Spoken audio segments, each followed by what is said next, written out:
Les questions-réponses, on avait l'habitude. On remercie encore Thomas de nous avoir aiguillé sur cette formation de Bourg-en-Bresse. Les questions-réponses, elles vont apparaître de suite avec peut-être des tu préfères comme tu les aimes, Samir, attention. Salut l'équipe, mois de février compliqué en prévision. C'est une question sur le forum de Spartiate 95. Pensez-vous l'OM capable de répondre présent? Alors, je pense que personne ici ne va s'aventurer à dire non. Je pense qu'on va faire 4 défaites. Ouais, c'est ça. Sinon, on est bon pour la rubrique de Vincent de Dienne dans le quotidien. Non, on l'espère. On l'espère. Au vu de la dynamique, on ne peut pas imaginer de toute façon autre chose. On va le dire comme ça, non, Najette? Oui, moi je pense vraiment que là, pour le coup, c'est pas une période d'un mois ou deux où on est bon, c'est depuis le début de saison. Il y a eu quelques déconvenus contre Monaco et Rennes, mais sinon, enfin, on se rend pas compte, mais le nombre de points, enfin, c'est énorme. Là, il y a Paris qui sont... Mais on peut même aller jusque plus loin, parce que si on se rappelle fin février et début mars 2017, donc il y avait eu la double défaite contre Paris, 5 ans en championnat, puis en coupe contre Monaco. Mais après, donc si l'OM tient ce mois de février invaincu, on pourra parler d'une année entière avec 2 défaites en compétition. Enfin, avec les matchs de Ligue Europa, ça fera 4. Mais voilà, 4 défaites. Quand Najette se dit on ne se rend pas compte. Oui, avec, bien sûr, excuse-moi. Quand Najette se dit on ne se rend pas compte, c'est vrai qu'on est sur un parcours de champion. Là, t'as le PSG qui était ultra champion. Un petit peu. Non, mais qui était tout un petit peu et qui ne montre pas réellement les qualités de l'OM, de Monaco et de Lyon. Mais c'est vrai qu'avec le nombre de points qu'ont ces 3 équipes, il y a quelques années, c'est un peu le principe des hôtels de luxe. C'est-à-dire qu'à l'époque, quand tu étais 4 étoiles, tu étais au top. Et maintenant, il y a des hôtels 5 étoiles. Donc du coup, quand tu es dans un 4 étoiles, c'est bien, voilà. Mais c'est pas le meilleur puisqu'il y a un 5 étoiles. Voilà, c'est une théorie gratuite, c'est pour moi, c'est cadeau. Vous pouvez... Garcia, ça va lui rappeler championnat d'Italie, quoi. Avec la Juve qui finissait à quoi, 90, 95, et puis la Roma qui faisait des saisons à 80 peut-être. Hein. Ah, une question sympa de Flo Woplop. Il va falloir faire un effort sur les pseudos, mais sinon, on prend ta question sur Facebook. Accepteriez-vous de vendre l'été prochain? Il y en a beaucoup, hein. On peut commencer la liste. Sertic, Bedimo, qui a d'autres? Vas-y. Évitez ceux que vous n'avez pas été capable de vendre depuis un an. Non, mais précise pas. Tu parles de l'effectif. Oui, mais tu acceptes, ça fait un an que tu acceptes, Najette, de les vendre. Là, je te dis ceux que tu accepterais de vendre cet été spécifiquement, que c'était pas le cas avant. Mais moi, par l'absurde, je te répondrai tout le monde selon le tarif. Voilà, parce que franchement, non. Moi, Gustavo, je le vends pas. Ouais, mais au bout d'un moment, tu pourras pas vendre tout. Non, Gustavo, de toute façon, je le vendrai pas non plus parce qu'on nous proposera jamais, vu l'âge, quelque chose d'élevé. Pas sûr. Peut-être pas dire jamais. Combien on vous proposerait? Même si tu me proposes 25, je dis non. Des amis que j'ai envie de saluer, qui avaient dit, Nicolas notamment, qui m'avait dit on nous proposera jamais de toute façon un transfert pour Laurent Blanc à l'époque, donc ça commence à dater, on était au collège. Oui. Et bon, ben voilà, c'est arrivé, avec les conséquences que l'on sait. Samir, est-ce que... il y a un joueur, voilà, Max disait Luis Gustavo, est-ce qu'il y a un autre joueur auquel il ne faut pas toucher? Ah, il ne faut pas toucher. On ne touche pas à Dilus. Non, Soldat. Ah oui, non. Dil, c'est l'âme de l'équipe. Après, bon, moi je suis pas trop attaché au joueur. Quand même au Tolk, même s'il est transféré à Saragosse. Mais non, franchement, voilà. J'aime beaucoup Rami. Donc je sais qui reste. Gustavo, faut pas le bouger. Après le reste, Tova, j'aime bien aussi. Non, celui qu'on accepte, c'est Payet. Mais on a fait tellement de choses à faire sur ça. Alors, vous êtes en train de dire qu'on va pas avoir d'offres pour Luis Gustavo, mais on va avoir des offres pour Payet. Ouais, mais bon, on fait de la fiction. S'il y a bien un joueur, on va parler un peu des joueurs qui pourraient se vendre. Moi, je suis comme vous. Je regarderai Rami, Gustavo et Tova en colonne vertébrale, et puis le reste, on verra tout.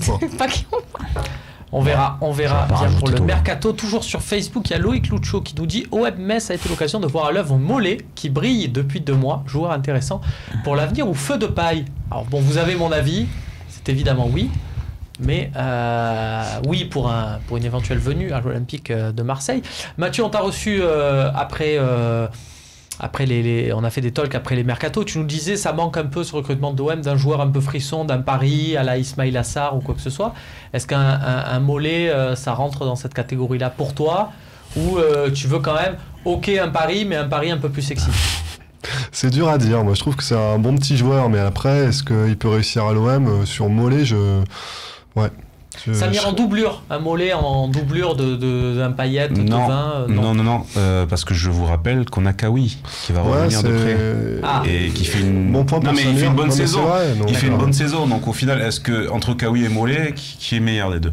Il y en a un qui est plus qu'un profil Mollet qui est plus ailier, alors que Kawi c'est peut-être plus axial. Il y a la place peut-être pour les deux. Et sinon, par MPG. Quel match vous avez vu de lui?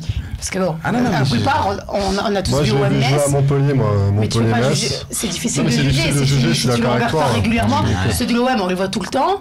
Après, tu arrives quelques grosses équipes que tu vas regarder. Ouais, mais c'est dur. Ils ont pas mal de bons petits joueurs qui peuvent franchir un cap ou qui ne franchiront pas. Il y a Gauthier Hein aussi, il y a lui. C'est des bons joueurs, mais moi, ça apporte pas encore assez de garantie pour. J'aspire à mieux. On attend encore un peu. Moi, j'attends. Par exemple, à Rongier, c'est pas exactement le même poste. Rongier, maintenant, qui est sur 2-3 saisons de Ligue 1, tu vois, là, on est plus sur de la valeur sûre. Faut voir le nombre de matchs disputés au plus haut niveau, quoi. Rongier, c'est plus de la valeur sûre. Donc on va faire un petit point, je vous propose, Loïc, on fera un petit point au mois d'avril, tiens. On fera un petit suivi de Mollet, parce que c'est intéressant. Je vous rappelle quand même que niveau suivi, ici on a Maxence Volpe qui avait repéré Bedimo en 79 à peu près. Ça, ouais. Hein, il avait 30 ans déjà. Voilà, bon, mais il avait repéré, un élément d'expérience qui vous. Tu ressors toujours Bedimo, mais tu ressors pas les autres. Il y avait Gignac. Gignac que tu regardais. Il y avait Ribéry, il y avait Mbia, il y en avait un paquet que j'avais annoncé 2-3 ans avant qui signe à l'OM. Donc on se fera un petit point avec Max qui nous dira un peu ce qu'il en pense. C'est vrai que Bedimo, j'ai eu tout faux.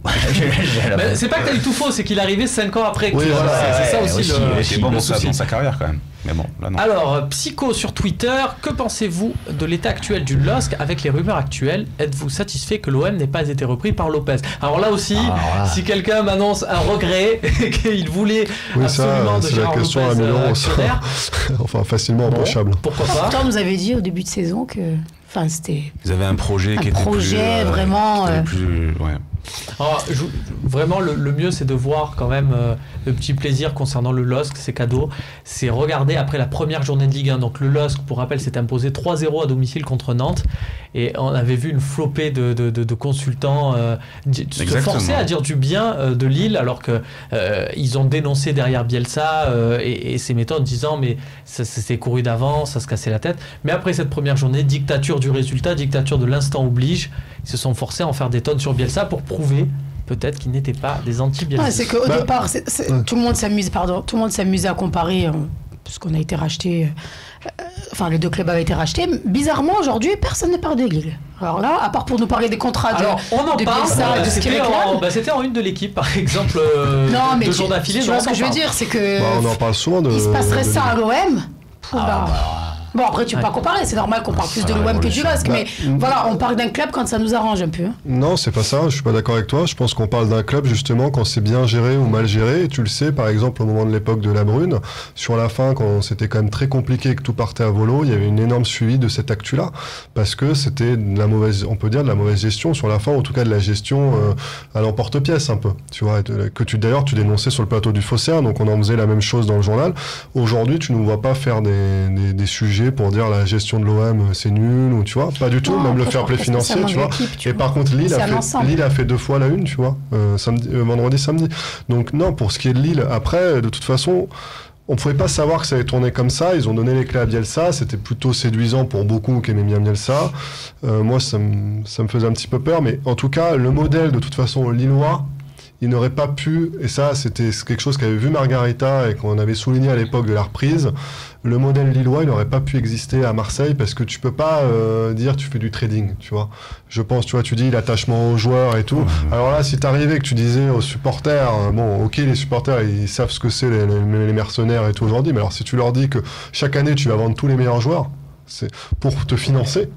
Non, c'était pas possible. C'était pas possible ce type de système-là sur l'OM. Donc Margarita a fait le bon choix, ça c'est clair.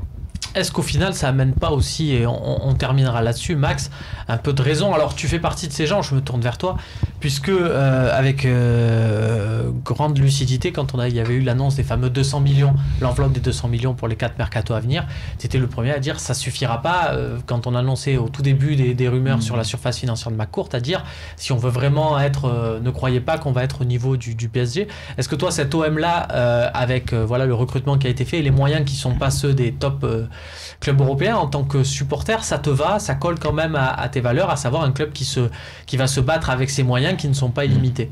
Ça me va, mais c'est l'étape suivante qui me semble compliquée. Parce que comme on le disait il y a peu, c'est cette étape-là où tu vas peut-être plus prendre des joueurs vraiment confirmés, mais il va falloir faire des paris sur des joueurs peut-être un peu moins connus. Il va pas falloir se louper, parce que là, par contre, si tu te loupes, ça risque d'être un peu plus compliqué. C'est comment tu fais fructifier ton projet. Il y avait des articles là sur les investissements de McCourt et de RLD, où on disait que McCourt avait mis beaucoup plus d'argent qu'RLD, ou qu'RLD en avait mis plus. Enfin, c'était un peu confus, mais moi, ce que je vois, c'est que McCourt et RLD ont fait beaucoup d'investissements au début, en tout cas. Mais après, c'est comment tu fais fructifier l'argent que tu as mis avec les bonnes personnes. Et force est de constater qu'RLD, tu as vu comment c'est parti en live après avec Courbis et compagnie, quoi. Donc il y a eu beaucoup de changements. On a rêvé, mais c'est 50 transferts en une saison. Non, mais on a rêvé, mais après c'est vrai que c'était. Attends, la saison 98-99 elle était extraordinaire. Hein. Oui. Mais par contre, sur le terrain aussi. T'as mis 5 ans à t'en remettre, quoi, voire plus. Et RLD s'est désengagé pendant ce temps-là. Donc McCourt, effectivement, il va se désengager entre guillemets. Il va plus mettre 50 millions chaque année ou 100 millions chaque année. Mais si derrière ça, il y a des bons choix qui sont faits, pour l'instant, les choix au niveau de Garcia ou de Héros sont plutôt très satisfaisant. C'est pour ça que ça me fait doucement rigoler quand ils disent là non mais bon même si on sait que c'est pour le fun qui dit ça, la 4e place aujourd'hui ou la 2e place, mais ça n'a rien à voir, quoi. Aujourd'hui tu finis 2e, même si tu as envisagé la 4e en fin de saison, aujourd'hui tu finis 2e, tu n'es plus du tout sur le même projet que si tu finis 4e. Bah non, en fait c'est juste une question d'élan, en fait, c'est-à-dire que mais l'élan il peut être non, mais l'élan il va être un peu moins fort si t'es 4e plutôt que 2e. Mais si tu veux, c'est pas non plus décisif. Il n'y aura pas une cassure, ça sera pas une cassure, mais ça peut bien te lancer, quoi. Au lieu d'être Bob Bimon, tu vois, tu vas être Emmanuel Banguet, quoi. Tu vois, 4e au jeu d'Atlanta, 96. Tu vas aller un peu moins loin, tu vois. Mais bon, ça ne compromettra pas non plus le projet, vu qu'ils ont. Mais après, il faudra y être assez souvent avec des champions. Ça, c'est vrai. Après, par contre, dans les années à venir, ouais. Eh ben, on est impatient, voilà, d'arriver à cette étape-là. En attendant, bien sûr, on va suivre les prochains matchs de l'Olympique de Marseille, déterminants, avec attention. Salut à tous, merci de nous avoir suivis. On a un peu débordé, mais on a parlé, voilà, de sujets essentiels. Il fallait le faire. Salut à tous. Ciao, ciao.